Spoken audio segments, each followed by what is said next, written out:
श्री स्वामी समर्थ तुम्हा सर्वांचं आपल्या शीतल स्वामी सेवा चॅनलमध्ये खूप खूप आनंद स्वागत आहे.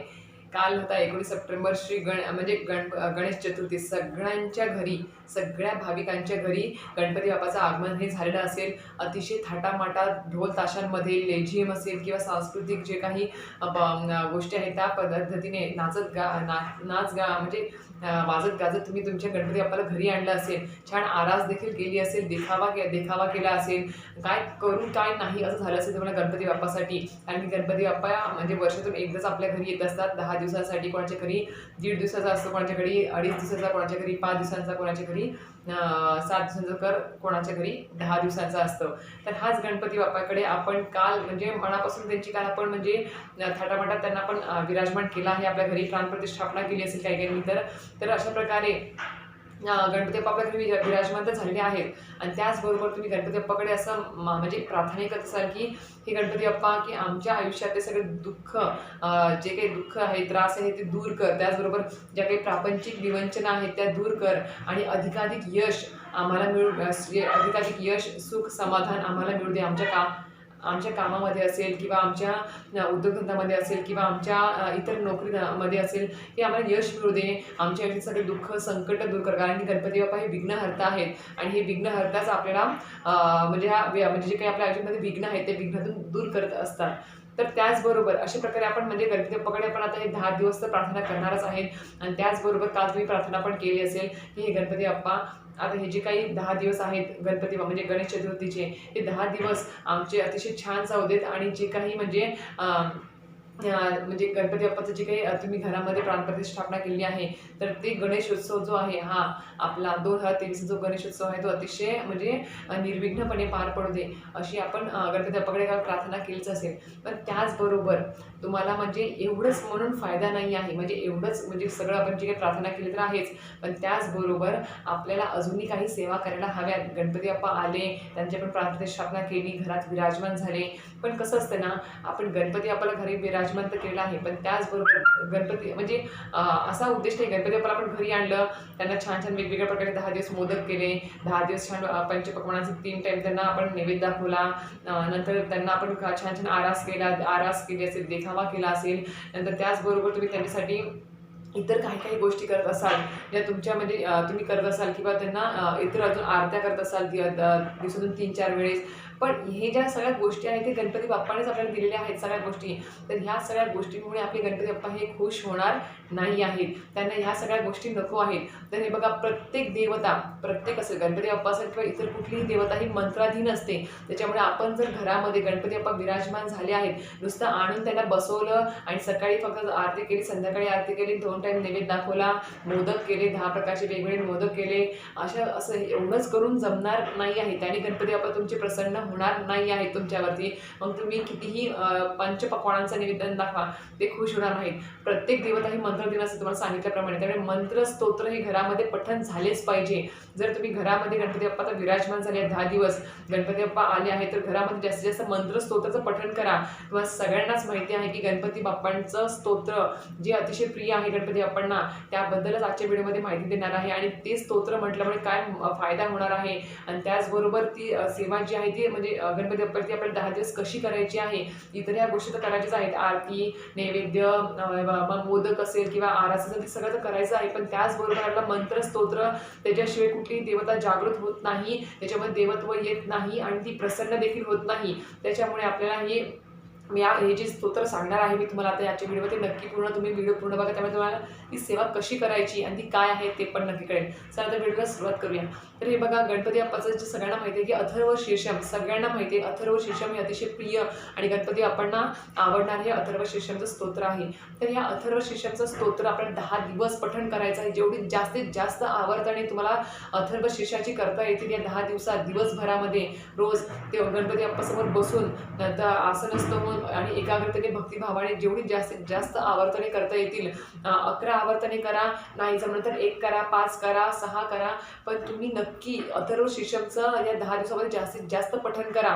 कारण की हे पठण केल्यामुळेच आपले गणपती बाप्पा हे आपल्यावरती प्रसन्न होतील. हे बघा, अजून एक तुम्हाला सांगते मी सेवा, की या अथर्व शीर्षमचं पठण तर करायचंच आहे या तुम्हाला 10 दिवस. आणि त्याचबरोबर ज्यावेळेस तुम्ही गणपती बाप्पा दुर्वा वाहता, ती दुर्वा वाहताना तुम्हाला काय करायचं आहे, तर ती दुर्वा वाहायच्या अगोदर धुवून घ्या स्वच्छ आणि हातामध्ये घ्यायची, आपल्या उजव्या हातात घेऊन तुम्ही आधी तुम्ही वाटत संकल्प करून पण तुम्ही 10 दिवसाची सेवा करू शकता, की रोज मी गणपती बाप्पासमोर एवढ्या वेळेस अथर्व शीर्षाचं पठण करेल आणि ती दुर्वा गणपती बाप्पाजवळ मी वाहून नमस्कार करेल, असं तुम्ही संकल्प देखील करू शकता. संकल्प युक्त, कारण की आपण 10 दिवस कुठला पण म्हणजे मांसाहार करत नाही, कुठले व्यसन करत नाही, व्यभिचार करत नाही, किंवा कुठल्या प्रकारचे म्हणजे म्हणजे काही इतर गोष्टी आहेत त्या आपण करत नाही. म्हणजे पवित्रता आपण 10 दिवस खूप पाळतो घरामध्ये. त्याच्यामुळे संकल्प की तुम्ही जर ही 10 दिवस सेवा केली गणपती बाप्पांची, तर खरं सांगते गणपती बाप्पा हे प्रसन्न तर होतीलच.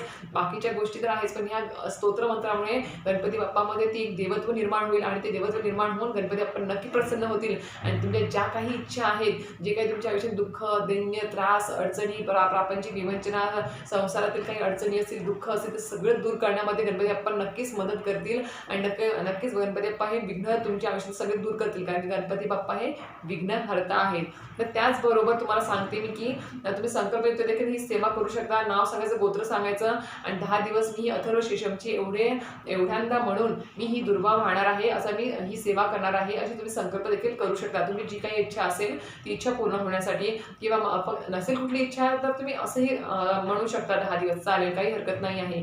तर त्याचबरोबर तुम्हाला ती सेवा करायची कशी आहे, दुर्वा तुम्हाला सगळी धुवून स्वच्छ करून हातात घ्यायची, उजव्या हातात ती हातात ठेवायची आणि तुम्हाला 11 वेळेस अथर्व शीर्षमचं स्तोत्र पठण करायचं आहे. त्याची 11 आवर्तने म्हणजेच 11 वेळेस तुम्हाला ते स्तोत्र पठण करायचं आहे. आणि ती पठण करून तुम्हाला ती जी दुर्वा आहे, ती दुर्वा तुम्हाला गणपती बाप्पाजवळ तुम्हाला ठेवायची आहे आणि त्यांना नमस्कार करायचा आहे. नक्की ही स्तोत्र करा, कारण की ह्याचे खूप जास्त फायदे आहेत. अथर्व शीर्षमचे इतके जास्त फायदे आहेत, खूप जास्त. आता तुम्हाला त्याचे फायदे काय आहेत ते मी तुम्हाला सांगते. हे बघा, अथर्व म्हणजे स्थिर आणि शीर्ष म्हणजे काय, तर बुद्धी स्थिर होणे, असा ह्याचा अर्थ होतो. कारण की लहान मुलांना त्यातल्या त्यात तुम्ही मोठ्यांनी तर ही सेवा कराच, पण त्यातल्या त्यात तुमची लहान मुलं असतील, त्यांना फक्त गणपती बाप्पा आले, विराजमान झाले, मोदक खायला भेटणार एवढंच आपल्याला त्यांना शिकवायचं नाही आहे. तर आपल्याला त्यांना हे पण सांगायचं की गणपती बाप्पा घरी 10 दिवस आले, जेवढे दिवस तुमच्या घरी आले तेवढे दिवस गणपती बाप्पांना आपल्याला गणपती बाप्पासमोर बसून आपल्याला या स्तोत्राचं पठण करायचं आहे.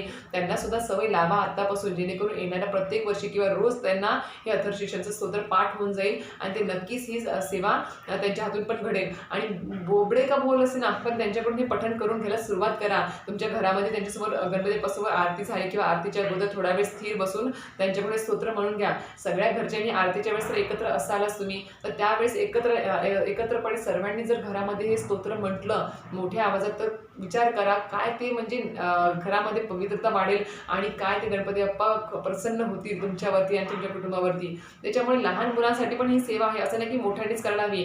लहान मुलांकडून देखील तुम्ही ही सेवा करून घ्या. नाही ते जास्त वेळ म्हणू शकत, 11 वेळेस तुम्ही एक वेळेस तरी करा, त्यांच्याकडून ते पठण करूनच घ्या. 10 दिवसामध्ये प्रज्ञावेदन स्तोत्र आहे, नारदवाच आहे, ज्याच्यामध्ये तुम्हाला म्हणजे जे काही नावं आहेत 11 नारदवाचमध्ये जे काही नावं आहेत गणपती बाप्पांची, ते नावं स्तोत्र पठण करून घ्या. गणपती बाप्पाचे काही स्तोत्र मंत्र आहेत ते मुलांकडून पठण करून घ्या.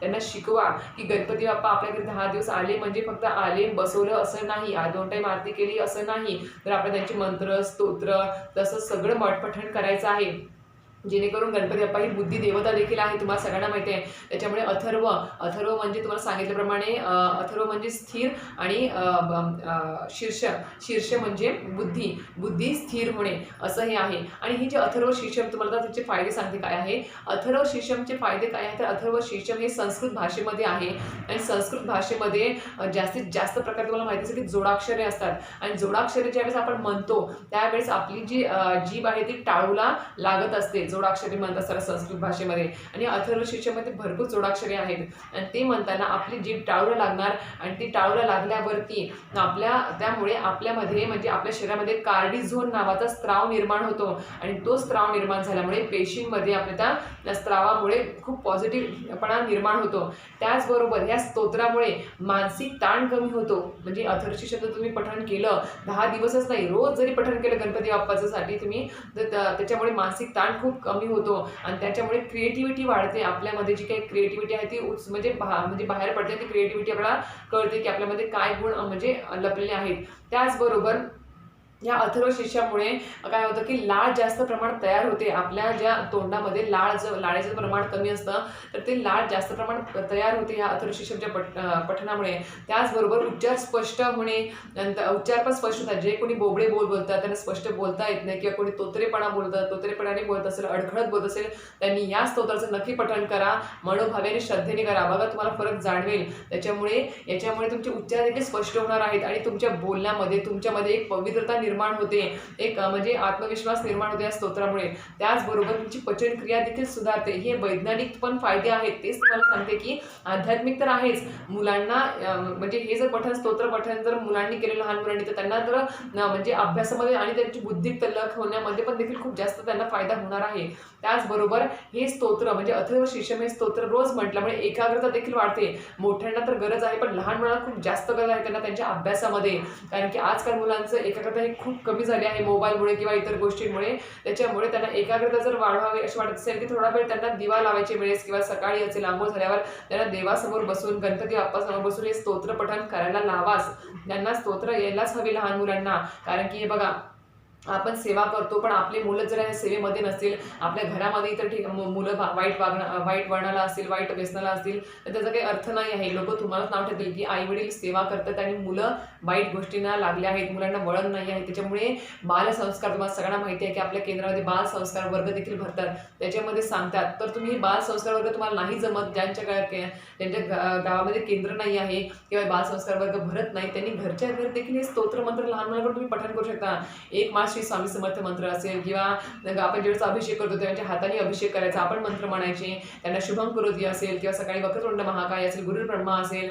आता माझी मुलगी आहे, रोज गुरुर्ब्रह्मा वक्रतुंड महाकाय स्वामींना मुजरा असेल, हे करूनच जातील. त्यात प्रज्ञा विवर्धन स्तोत्र जे कार्तिकीयांनी रचित हे स्तोत्र आहे, ज्याच्यामुळे मुलांची बुद्धी तल्लख होते. नंतर अथर्व शीर्षम असेल, अशा प्रकारच्या गोष्टी तिच्याकडून मी पठण करून घेते. तिला आता प्रज्ञा विवर्धन स्तोत्र, ती दुसरीलाच आहे, पण तिला प्रज्ञा विवर्धन स्तोत्र हे संस्कृत भाषेचा पूर्ण पाठ झालेला आहे थोड्याच दिवसामध्ये. ही असते, ह्या गोष्टी असतात ज्या आपणच शिकवायला हव्यात आपल्या मुलांना. त्याच्यामुळे हे स्तोत्राची तुम्ही माहिती तुम्हीच करून देऊ शकता. फक्त गणपती बाप्पा आले, हा थाटामाटाचा सण असतो तो आहेच, पण त्यांना ह्याच्यात जी मेन जाणीव आहे म्हणजे गणपती बाप्पाचे काही स्तोत्र आहेत, काही मंत्र आहेत, ते पण आपण पठण करायला हवे, ते पण आपण वाचायला हवे, हे पण आपल्या मुलांना जाणीव करून द्यायला हवीच. त्याचबरोबर या स्तोत्र मंत्रामुळे म्हणजे ह्या अथर्व शीर्षमच्या पठणामुळे विद्यार्थ्यांमध्ये सत्सद विवेक बुद्धी पण म्हणजे त्यांना प्राप्त होते या अथर्व शीर्षमच्या पठणामुळे. आणि सगळ्यात महत्त्वाचं, गर्भवती ज्या काही स्त्रिया असतील, आता ज्या काही गर्भवती लेडीज असतील, त्यांनी तर नक्की पठण करा अथर्व शीर्षमचं. जेवढी जास्तीत जास्त तुम्हाला सेवा करतील अथर्व शीर्षमची गणपती बाप्पासाठी, तेवढी जास्तीत जास्त करा. कारण की त्याच्यामुळे तुमच्या पोटात जी काही संतती वाढते आहे ती अतिशय बुद्धिवान, सामर्थ्यशाली, प्रचंड सामर्थ्यशाली आणि आत्मविश्वासू ती अशी संतती जन्माला येत असते. त्याच्यामुळे नक्की हा अथर्व शीर्षमचं पठण करा. खूप अतिशय महत्त्वाचं हे स्तोत्र, हे अथर्व शीर्षम असं स्तोत्र आहे. त्याच्यामुळे तुम्ही बाकीचं तर आरास करा, सगळ्या गोष्टी करा, बाकीचे सगळे म्हणजे जे काय देखावे सगळे करा, मोदक करा, वेगवेगळ्या प्रकारचे पंचपक्वान्न करा, पण गणपती बाप्पाला आवडतं ते अथर्व शीर्षम जे स्तोत्र किंवा गणपती बाप्पाचे इतर स्तोत्र असतील ते स्तोत्र पठण करा. जास्तीत जास्त सेवा, जास्तीत जास्त आवर्तने घरामध्ये पठण करा. त्याचबरोबर अजून सांगेल की ज्यांच्या कोणी म्हणेल की आता आमच्या घरी गणपती बाप्पा नाही नसेल बसले, तुमच्या कोणी म्हणजे सासू सासरे त्यांच्या घरी बसेल, गावी बसला असेल, तुम्ही नसेल बसवला, तर तुमच्या देवघरामध्ये गणपती बाप्पाची मूर्ती आहे, तुम्हाला सगळ्यांना माहिती आहे. तर आता माझ्या सासरी म्हणजे माझ्या सासू सासऱ्यांकडे गणपती बसतो त्यांच्या घरी, त्याच्यामुळे आम्ही इथे बसवत नाही. त्याच्यामुळे आता मग मी काय करते, माझ्या देवघरामध्ये गणपती बाप्पा आहे, आता मी कालपासून गणपती बाप्पाच्या मूर्तीवरती अथर्व शीर्षमचं पठण करून मी अभिषेक करते. ओम गण गणपती म्हणून 5 वेळेस म्हणजे अभिषेक करते आहे, पाण्याचा जलाभिषेक करते आहे. असं नाही की गणपती बाप्पा आपल्या घरी नाही आले आहेत की आपण बसवत नाही तर आपल्याला सेवा करता येणार नाही किंवा काहीच सेवा करता नाही. आपल्या घरात पण गणपती बाप्पा आहेत. आपण पण गणपती बाप्पा घरात असल्यावरती आपण एक दुर्वाची जोडी आणू शकतो. रोजच्या रोज 10 दिवस रोज जोडी आणा. गणपती बाप्पाला सकाळी सकाळी अभिषेक करा तुम्ही. ओम गण गणपती नमः अथर्व शीर्षम लावून द्या तुम्ही तुमच्या टेपवरती किंवा यूट्यूबला, तुम्ही त्याच्यावरती ऐकून तुम्ही अथर्व शीर्षमचा भक्तिभावाने तुम्ही अभिषेक करू शकता घरच्या गणपतीला पण. आणि दुर्वा वाहू शकता, लाल फुल वाहू शकता आणि 11 वेळेस तुम्ही 11 आवर्तने अथर्व शीर्षमचे पठण करू शकता. दुर्वा घेऊन हातामध्ये ती दुर्वा किंवा एक वेळेस पण म्हणू शकता. पण ती मनोभावे आणि श्रद्धेने, आणि ती म्हणून तुम्ही गणपती बाप्पाजवळ देखील वाहू शकता. अशा प्रकारे तुम्ही घरातल्या देवघरातल्या गणपती बाप्पाला देखील ही सेवा करू शकता. हे 10 दिवस किंवा वर्षभर देखील काही ही सेवा वाया जाणार नाही आहे. आणि कुणी नाराजी होणं की आपल्याकडे गणपती बाप्पा नाही आहेत, मग ही सेवा कशी करायची मी, तर आपण देवघरात जे गणपती बाप्पा आहेत त्यांची देखील गणपती बाप्पा म्हणून आपण म्हणजे ती म्हणजे ही जी काही सेवा आहे अथर्व शीर्षमची 10 दिवसाची, तर ती मी घरातील देवघरातल्या गणपती बाप्पा देखील करू शकता. तर अशा प्रकारे हा आजचा व्हिडिओ आहे. त्याच्यामुळे बाकीच्या गोष्टी तर कराच, गणपती बाप्पाचे जे काही तुमचे सांस्कृतिक खेळ असतील किंवा इतर ज्या काही गोष्टी असतील त्या सगळ्या गोष्टी करा, पण मंत्र स्तोत्र करा. अजून एकदा सांगते, प्रत्येक देवता ही मंत्राधीन असते. त्याच्यामुळे जेवढे जास्तीत जास्त मंत्र स्तोत्र तुम्ही तुमच्या घरामध्ये करताल तेवढे जास्तीत जास्त गणपती बाप्पा हे तुमच्यावर प्रसन्न होतील, तुमच्या मुलाबाळांवरती, तुमच्यावरती आणि तुमच्या आयुष्यातले अशीच म्हणजे गणपती बाप्पाकडे अशीच प्रार्थना करेल की 10 दिवस हे गणेशोत्सव जो आहे, ज्यांच्याकडे गणपती बाप्पा बसले आहेत त्यांचं अतिशय छान जाऊ दे, निर्विघ्नपणे पार पडू दे, कुठल्याही चुका हातून न घडता, आणि त्यांच्या पण आयुष्यातले सगळे दुःख दैन्य जे काही प्रापंचिक विवंचना आहेत, जे काही सांसारिक जे काही अडचणी आहेत ते दूर कर, विघ्न दूर कर त्यांच्या आयुष्यातले, आणि त्यांना सगळ्यांना सुखी ठेव अशीच गणपती बाप्पाकडे प्रार्थना करते. आणि आजचा व्हिडिओ इथेच थांबवते. व्हिडिओ जर आवडला असेल तर नक्की लाईक करा, शेअर करा आणि सबस्क्राईब करा. श्री स्वामी समर्थ.